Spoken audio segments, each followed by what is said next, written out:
السلام علیکم۔ روزنامہ آزادی کے ڈیجیٹل ایڈیشن کے ساتھ میں ہوں نسرین شیخ۔ پروگرام حالات حاضرہ میں آج ہم بات کریں گے کہ مسلم لیگ نون کے پارلیمانی بورڈ کا جو اجلاس ہے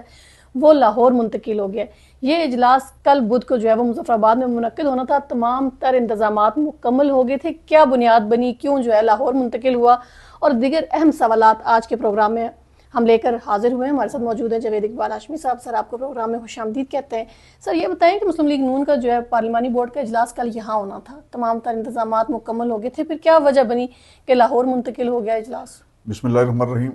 بہت شکریہ میڈم نسرین، آپ اپنی جو نجی مصروفیات ہیں ان سے وقت نکال کر آج آپ اپنی ڈیوٹی پر حاضر ہو گئی ہیں۔ تو مسلم لیگ نون کی پارلیمانی بورڈ کا جو اجلاس ہے وہ موسم کی خرابی کی وجہ سے یہاں سے مظفر آباد سے وہ شفٹ کر دیا گیا ہے لاہور۔ مسلم لیگ نون کے آزاد کشمیر کی جو قیادت ہے وہ یہاں پہنچ آئی تھی۔ شاہ غلام قادر صاحب، فاروق قادر صاحب، طارق فاروق صاحب، افتخار گیلانی صاحب اور دیگر قائدین جو ہیں وہ مظفر آباد میں موجود تھے، انتظامات کر رہے تھے کہ کل آپ کو اگر یاد ہو تو جو گزشتہ دن گزرا ہے اس میں بہت آندھی اور طوفان آیا ہے آزاد کشمیر کے جنوبی علاقوں میں۔ مظفر آباد میں بھی مضافاتی علاقوں میں برفباری بھی ہوئی ہے، یالہ باری ہوئی ہے، اور تیز ہواؤں کی وجہ سے موسم غیر یقینی ہو گیا، اور اس کے اثرات جو ہے نا وہ لاہور تک پہنچے ہیں۔ تو پھر میاں صاحب نے یہ مناسب سمجھا کہ اگر ہم مظفر آباد میں وہ نہیں پہنچ سکتے تو پھر آزاد کشمیر کے جو ان کے جماعتی ذمہ داران ہیں اور جو ٹکٹ کے خواہشمند ہیں ان کو لاہور بلا لیا جائے۔ تو اب یہ اجلاس جمعرات کے روز جو ہے وہ لاہور میں ہونا ہے، اور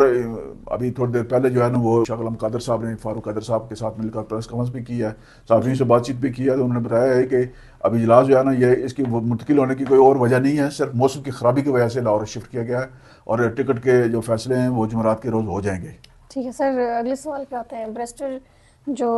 افتخار گیلانی صاحب ہیں، ان کی شہری حلقے میں پذیرائی دیکھنے کو مل رہی ہے۔ آج جو پریس کانفرنس ہوئی ہے اس میں بھی دیکھا ہے کہ کچھ لوگ ان کے ساتھ جو ہے وہ شامل ہوئے ہیں۔ یہ فاروق اشرف افغان صاحب ہیں کہ یہ شعبہ سپورٹس سے تعلق رکھتے ہیں،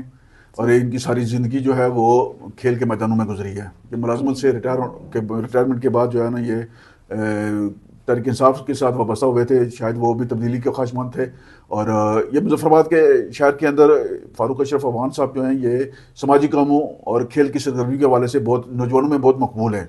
اور ان کی یہ مقبولیت جو ہے وہ مظفر آباد شہر تک محدود نہیں ہے بلکہ بہت آگے تک ہے، اور پھر ان کا تعلق بھی عوام برادری سے ہے جو مظفر آباد شہر کے حلقہ انتخاب میں پہلے نمبر پر ہے آبادی کے اعتبار سے۔ تو وہ آج تحریک انصاف سے اپنا تعلق ختم کر کے پاکستان مسلم لیگ نون کے ساتھ شامل ہوئے ہیں، اور افتخار گیلانی صاحب چونکہ اس حلقے سے امیدوار ہیں شہر کے حلقے سے، اور گزشتہ ایک ہفتے سے ان کی جو سرگرمی ہے روزانہ اس طرح کی شخصیات جو ہے نا بھاری ووٹ بینک کے ہم لوگ جو ہے نا ان کے ساتھ شامل ہو رہے ہیں۔ اس کی ایک بنیادی وجہ تو یہ ہے کہ لوگوں کو یہ نظر آتا ہے کہ شاید آئندہ مسلم لیگ نون کی حکومت بنے گی۔ مسلم لیگ نون کی طرف جھکاؤ ہے لوگوں کا جھکاؤ ہونے کی وجہ سے جو سمجھدار لوگ ہیں، سنجیدہ لوگ ہیں، سیاست کو سمجھنے والے جو لوگ ہیں وہ آنے والی حکومت میں شامل ہونا چاہتے ہیں، اور اسی وجہ سے مسلم لیگ نون کی طرف جھکاؤ ہے۔ اور فاروق اشرف افغان صاحب جو ہیں وہ اپنی برادری قبیلے سمیت جو ہے نا آج شامل ہوئے ہیں، اور یہ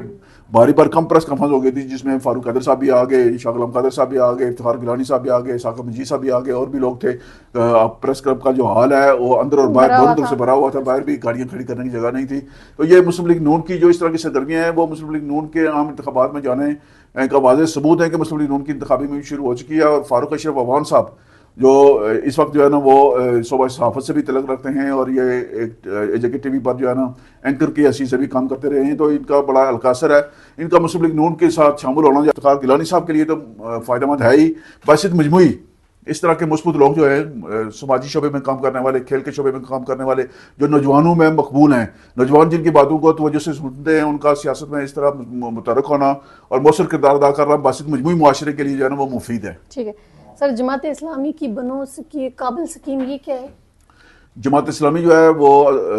پاکستان میں بھی اور آزاد کشمیر میں بھی یہ واحد جماعت ہے جو نوجوانوں کی سرگرمیوں کے لیے، نوجوانوں کی پیشہ ورانہ مہارت کے لیے، سکلز کے لیے، ہنرمند بنانے کے لیے جو ہے نا ہمیشہ سے یہ سرگرم رہی ہے، اور یہ جماعت اسلامی کے ذریعے تمام بنو قابل پروگرام جو ہے اس کے تحت جو ہے نا وہ بہت سارے شعبوں میں ٹریننگ کروا رہے ہیں، کمپیوٹر کی ٹریننگ کروا رہے ہیں، دیگر جدید دور کے جو تقاضوں سے ہم آہنگ جو ہنر ہیں وہ نوجوانوں کو سکھانے کے لیے اگر آپ پرائیویٹلی یا سرکاری طور پر بھی کسی ادارے سے وہ سیکھتے ہیں تو 40-50 ہزار روپے خرچہ ہو جاتا ہے۔ مثلا آپ کمپیوٹر کی تعلیم حاصل کرنا چاہتے ہیں، کوئی ڈپلوما کرنا چاہتے ہیں تو اس میں اتنا خرچہ ہو جاتا ہے، لیکن جماعت اسلامی آپ نے پلیٹ فارم سے اپنے خرچ پر یہ تعلیم یافتہ نوجوانوں کو ہنر سکھانے کے لیے سرگرم ہے. اور جماعت اسلامی کے جو امیر ہیں ڈاکٹر مشتاق صاحب, انہوں نے آج پریس کانفرنس کی اپنے دیگر جو ان کے عمائدین تھے ان کے ساتھ. یا اس سے پہلے بھی جو ہے مختلف علاقوں میں اس جو یہ پروجیکٹ انہوں نے شروع کر رکھا ہے, یہ اسکیم شروع کر رکھی ہے, اس کے حق میں پریس کانفرنس کر کے نوجوانوں کو اس طرف راغب کر رہے ہیں. اور یہ مثبت کام ہے, بہت اچھا کام ہے جماعت اسلامی کا.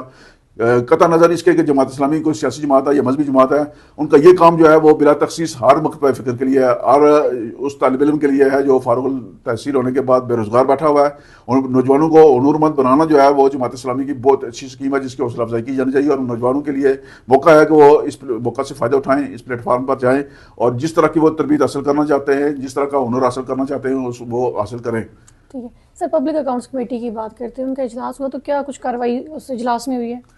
پبلک اکاؤنٹس کمیٹی جو ہے وہ اپنے موجودہ دور میں جس انداز میں کام کر رہی ہے, ماضی میں اس کی اس طرح کی روایات نہیں ہے, نہ ہی اس طرح کی کوئی مثال ملتی ہے. اجلاس بھی باقاعدگی کے ساتھ ہو رہے ہیں اور ان اداروں کے معاملات کو چھیڑا جا رہا ہے جنہیں ماضی میں کوئی جس طرف کوئی دیکھتا ہی نہیں تھا. اگر آپ کو یاد ہو, آپ کی اتنی عمر نہیں ہے, یہ جو ڈیولپمنٹ اتھارٹی میرپور کی ہے, میرپور ایم ڈی اے کا جو ادارہ ہے نا, یہ آزاد کشمیر کی سیاست میں حکومتیں تبدیل کرنے میں بڑا اس کا کردار ہوتا تھا ماضی میں. اس ادارے کے وسائل استعمال کر کے آزاد کشمیر کی سیاست اور آزاد کشمیر کی حکومت کا رخ بدلا جاتا تھا. تو چونکہ سیاسی مداخلت اس ادارے میں بہت زیادہ رہی ہے تو اس میں کرپشن بھی بہت زیادہ ہوئی ہے, معاملات بھی بہت زیادہ ہوئے ہیں, اور اس کے آڈٹ اعتراضات جو ہے نا وہ سیاسی مداخلت کی وجہ سے کبھی یکسو نہیں ہوئے. تو یہ پچھلے اجلاس میں بھی ان کو پبلک اکاؤنٹس کمیٹی کی جانب سے ڈائریکشن دی گئی تھی, لیکن اس وقت سیکرٹری پی پی ایچ نہیں تھے, یہ محکمہ پی پی ایچ سیکریٹریٹ کے انڈر آتا ہے. تو آج اس حوالے سے ڈیولپمنٹ اتھارٹی جو میرپور کی ہے اس کے بھی فرانسک آڈٹ کے امکانات ہیں. جی بالکل, آج کے اجلاس میں بہت سارے احکامات جاری کیے ہیں چیئرمین پبلک اکاؤنٹس کمیٹی نے, عبدالمجید خان صاحب نے جو ہے نا ایک تو ادارے کے فرانسک آڈٹ کا حکم دیا ہے, دوسرا انہوں نے ایکٹ کے بغیر کیے گئے اقدامات جو ہے ان کا جائزہ لینے کے لیے, چھان بین کے لیے سیکرٹری پی پی ایچ کی اور جو ادارے کے ڈی جی ہیں محمود ممتاز راٹھور صاحب, وزیر اعظم فیصل راٹھور صاحب کے بڑے بھائی, ان دونوں پر مشتمل جو ہے وہ ایک خصوصی کمیٹی قائم کی ہے جن کو حکم دیا گیا ہے کہ وہ ایک وقت کے اندر جو ہے نا تمام معاملات جو اس ادارے کے اندر جو ادارے نے جو فارم ہاؤسز الاٹ کیے ہیں, جو پلاٹ الاٹ کیے ہیں, جو چائنا کٹنگ ہوئی ہے, جو دیگر معاملات ہیں. اور یہ ایک بات حیران کن طور پر جو ہے نا اس ادارے کے حوالے سے سامنے آئی ہے کہ 800 سے زیادہ کیسز جو ہیں وہ عدالتوں میں زیر کار ہیں, اور 38 اس کے آڈٹ اعتراضات ہیں جو صرف انکم سے متعلق رکھتے ہیں. 2 ارب روپے سے زائد کے معاملات ہیں, جو مالی معاملات جو یکسو ہونے, جو قابل وصولی رقم ہے. اور یہ قاعدے سے اسٹیڈیم ہے میرپور میں, وہاں کچھ دکانیں الاٹ شدہ ہیں 2009 سے, ان کا کرایہ بھی کوئی نہیں ادا ہو رہا, اور 1500 روپیہ کرایہ ہے صرف ایک مہینے کا اس دکان کا. اور ایک دفعہ بورڈ کا اجلاس ہوا ہے ان کا جس میں انہوں نے کرایہ اصولی طور پر کرایہ ہر سال بڑھتا ہے, تو یہ واحد ادارہ ہے جس نے 10% کرایہ کم کر دیا. تو یہ اس طرح کی مثالیں ہیں. تو سر آپ یہ نہیں دیکھتے کہ چونکہ ابھی الیکشن سر پہ ہیں اور الیکشن ابھی اناؤنس ہو جاتے ہیں تو پھر یہ جو سارا کام اگر پبلک اکاؤنٹس کمیٹی اچھا کام کر رہی ہے یہ کام رک نہیں جائے گا؟ پبلک اکاؤنٹس کمیٹی جو ہے نا وہ اسمبلی کی مدت تک موجود ہے, ان کے کام میں کوئی رکاوٹ آئینی طور پر قانونی طور پر کوئی رکاوٹ پیدا نہیں ہو سکتی. یہ اسمبلی کے بیاہ پر انٹرنل کام کر رہی ہے. یہ چیک اینڈ بیلنس کے لیے اس وقت آزاد کشمیر کے اندر کوئی اور ادارہ موجود نہیں ہے. احتساب بیورو کا ادارہ جو ہے نا وہ چیئرمین نہ ہونے کی وجہ سے مفلوج ہے, اینٹی کرپشن میں بھی جو ہے نا وہ کوئی کارکردگی اس کی نہ ہونے کے برابر ہے. موسم اعلیٰ بھی جو ہے نا وہ سیاسی پوسٹ بن گئی ہے, اور واحد پبلک اکاؤنٹس کمیٹی کی طرف لوگوں کی نظریں جمی ہوئی ہیں اور بہت اچھے طریقے سے عبدالمجید خان اور ان کے ساتھی کام کر رہے ہیں. اور آج انہوں نے برسر اجلاس سیکرٹری جو پی پی ایچ ہے چودھری رقیب صاحب, ان کے کردار کی اور ان کی مثبت سوچ کی جو ہے نا نہ صرف تعریف کی بلکہ انہوں نے برسر اجلاس یہ بات پابند کیا کہ جو کمیٹیاں بنائی گئی ہیں اگر ان کو دونوں افسروں کو تبدیل بھی کر دیا جاتا ہے تو یہ ایم ڈی اے کے معاملات کی چھان بین کریں گی اور رپورٹ جو ہے نا ان کے دستخطوں سے سبمٹ کی جائے گی. یہ بڑی خوشائند بات ہے کہ پبلک اکاؤنٹس کمیٹی جو ہے نا وہ میرپور کے اس ادارے کو دیکھ رہی ہے جس کو احتساب کے اداروں نے دیکھنا تھا, اینٹی کرپشن نے دیکھنا تھا, یا کم از کم جو باقی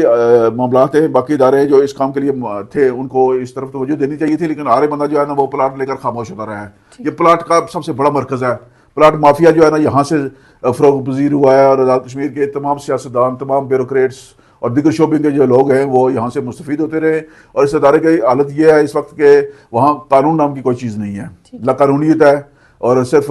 تارکین وطن جو ہے کشمیری اوورسیز جو ہے نا ان کی جائیدادیں جو ہے ہڑپ کرنے کے لیے یہ ادارہ وقف ہو گیا ہے. اور ایک پلاٹ جو تارکین وطن کا ہے وہ 10 بندوں کا الاٹ ہو چکا ہے, اور جو الاٹ شدہ پلاٹ ہیں وہ چائنا کٹنگ کے ذریعے ان کا سائز بھی کم کر دیا گیا, اور بہت سارے معاملات ہیں. اور توقع رکھنی چاہیے کہ جو کمیٹی بنی ہے یہ مثبت انداز میں اپنی رپورٹ پیش کرے گی اور اس پر کارروائی بھی ہوگی. ٹھیک ہے ہاشمی صاحب, آپ کا بہت شکریہ, آپ نے وقت دیا. اگلے پروگرام تک دیجیے اجازت, فی امان اللہ.